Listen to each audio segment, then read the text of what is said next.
আসসালামু আলাইকুম। আজকে রান্না করেছি কচুর মুখি দিয়ে কই মাছ। এখন দেখাবো প্রস্তুত প্রণালী। কচুর মুখি দিয়ে রান্না করব কই মাছ। কই মাছগুলো আমি ভালো মতন ধুয়ে হলুদ দিয়ে রেখেছি। কচুর মুখিগুলো ভালো করে ধুয়ে রেখেছি। পেঁয়াজ বেরেস্তা উঠিয়ে দিয়েছি। পেঁয়াজ বেরেস্তা হয়ে গেছে, এখন আমি নামিয়ে নেব। মাছ ভাজা আমি উঠিয়ে দিয়েছি। মাছ ভাজা আমার হয়ে গেছে। মাছ ভাজা ওই তেলের ভিতরে 10-12টা কাঁচা দিয়ে দিচ্ছি। এখন দিয়ে দেবো জিরা রসুন বাটা, দিয়ে দেবো মরিচের গুঁড়ো, হলুদের গুঁড়ো, সামান্য একটু পানি দিয়ে দেবো, আর দিয়ে দেবো লবণ পরিমাণ মতো। এখন মশলাটা ভালোভাবে কষিয়ে নিই।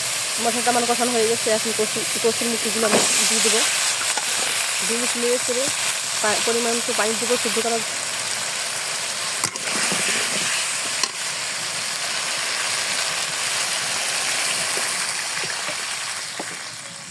এখন আমি ঢাকনা দিয়ে রেখে দেবো। পানিটা প্রায় টেনে আসছে। এখন আমি মাছগুলো দিয়ে দেবো। এখন ঢাকনা দিয়ে আবার ঢেকে দেবো। আমার কচুরমুখি সেদ্ধ হয়ে গেছে, মাছটা সাথে কষানো হয়ে গেছে। এখন আমি ঝোলে পানি দিয়ে দেবো। আমার তরকারি রান্না প্রায় শেষ প্রান্তে। এখন পেঁয়াজ বেরেস্তা আর 1 চামচ জিরা বেটে নিয়েছি, সেগুলো আমি এখন দিয়ে দেবো। ভালোভাবে নেড়েছি। 1 মিনিটের মতো জাল দিয়ে আমি নামিয়ে নেব। কচুর মুখি দিয়ে আমার কই মাছ রান্না হয়ে গেছে।